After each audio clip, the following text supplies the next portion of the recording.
This video is a story time. I am ready to tell my truth that yes, I almost quit.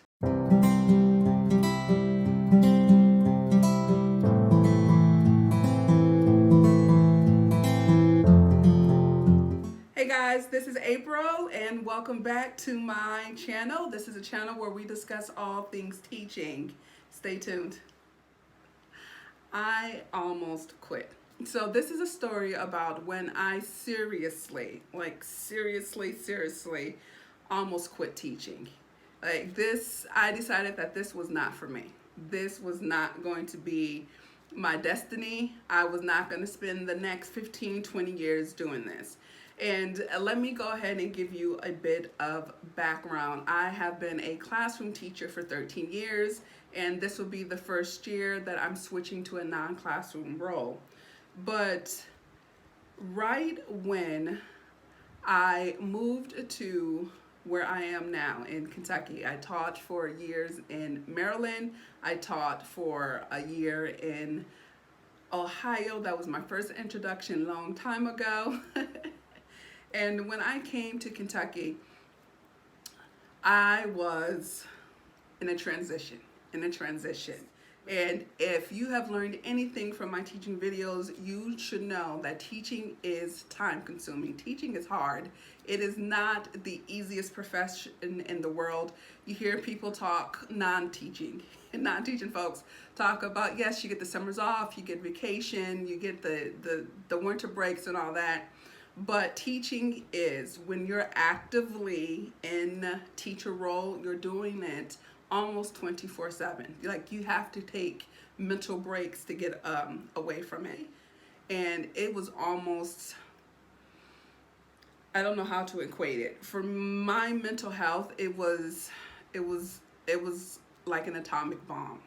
Not only did you have the explosion where everything is happening at once, then you have what I call the lingering effects. A new move to a new state with a new district, and you add the BS that comes with teaching. I said I was done. Like I said I was done. And for you non-teaching people, and and I would say you non-teaching people because my assumption is you teachers know exactly what I'm talking about, right? If you are a current teacher, and without me going into detail, if I stopped at this moment and said the BS of teaching, do you know what I'm talking about? When I say the BS of teaching, you know what I'm talking about. Go ahead and leave it down below. Keep it clean, but leave a BS down below. And let's see if what you put down below matches with what I'm about to say. First thing, what I disliked most was the no accountability. It was too much pressure. Too much pressure. There was, at that time, I was in a new district at a new school. And although I was with the good kids, right? There's always some junk that comes with it. There's always something that comes with it. I don't know. I don't know. I feel like I'm playing the race card. I don't know if I should do it, but I'm just going to tell my truth. I'm a black teacher. I'm a black woman. So who do you think they're going to fill my class with? They're going to fill my class with the black girls.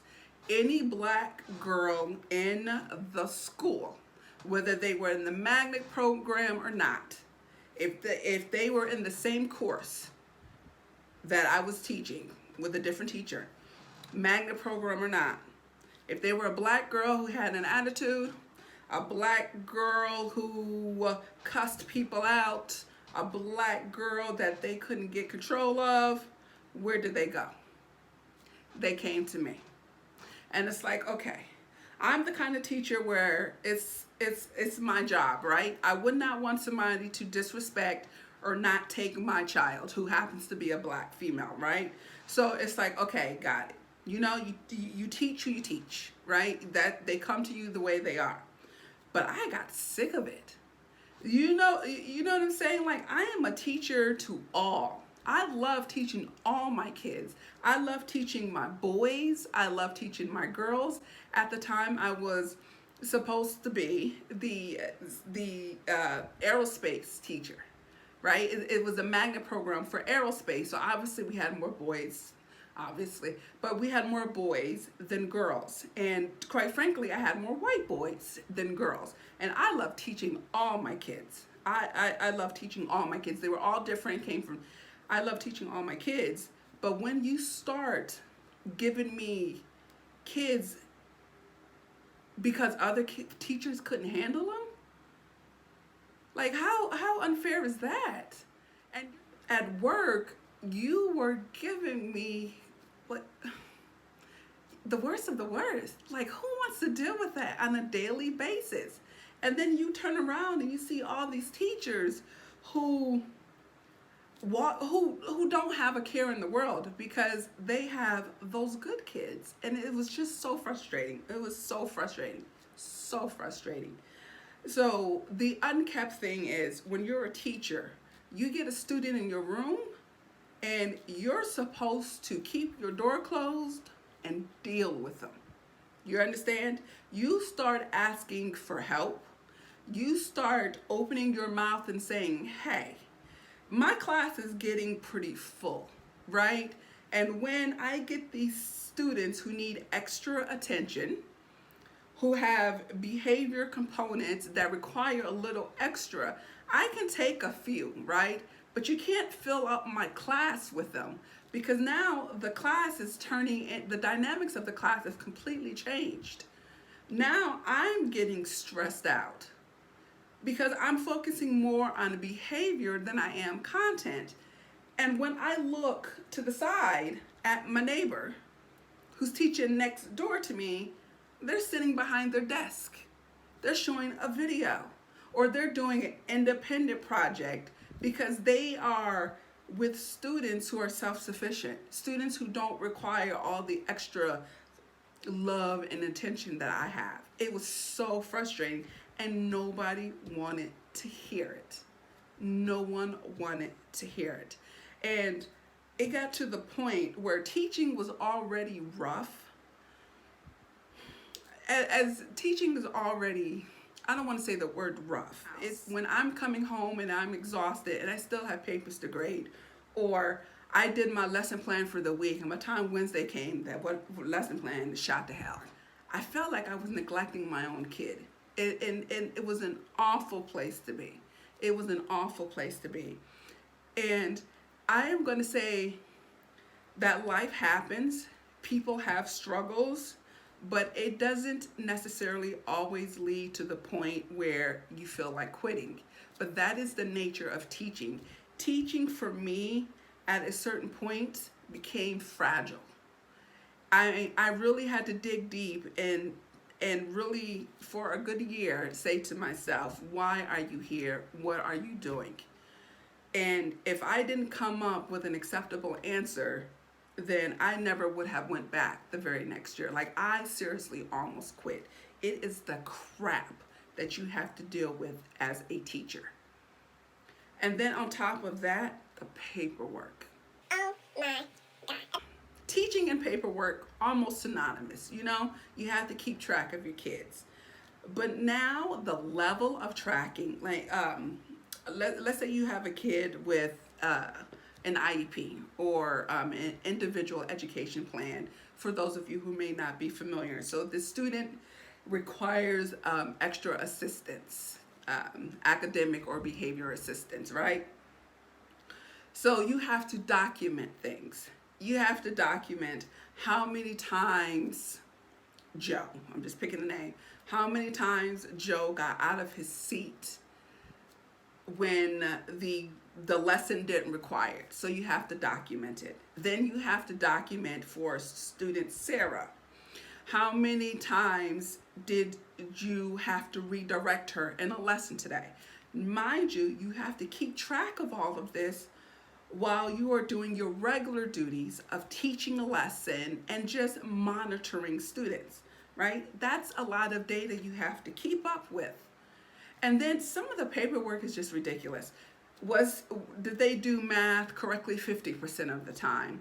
Did they read comprehension 85% of the time? It's just like, what is 85% of the time if I gave them a science packet? Like, I don't know, right? And you have to take it seriously because you're accountable for it. So the paperwork was overwhelming, overwhelming, overwhelming. And what really iced the cake for me was I didn't feel and I didn't see that it was going to get any better. I was at the point where I just said, is this just teaching? Is this teaching? Either I learn to live with it or I get out. Right? But that was very difficult for me. It was a shift. And that's when I decided, I said, Lord, I love kids, right? But I don't have to be in the classroom to serve kids. I love education, but I do not have to be in the classroom to serve I don't have to be in the classroom to serve kids. I don't have to be in the classroom for my entire career in education. So I almost quit, but I did it. And now I'm thinking if I said too much, and this is a pretty long video, and I hope you watch to the end, and I hope you don't think that I'm a crazy teacher. And that was my lowest point, and I can reflect, and I didn't almost quit just because of my personal situation. It was a culmination of a lot of things. Teaching, when I first started teaching, I had the starry eyes, right? My eyes were wide open. I was going to save the world. And I'm going to say by the time I got to my third year, that's when I realized that teaching was a business, per se. Teaching was political. And that there are rules that have to be followed. And that was so disappointing to me. And no matter the state that I taught in, no matter the district I was in, it's the same game, right? And I've got to say that's still very disappointing to me. It's very disheartening. But I'm happy to say that I made it. I made it, and I think it's because I had to. I had no choice. That's my story. I almost quit, and I would love to know yours too. And if you haven't done so already, please make sure that you subscribe and you like.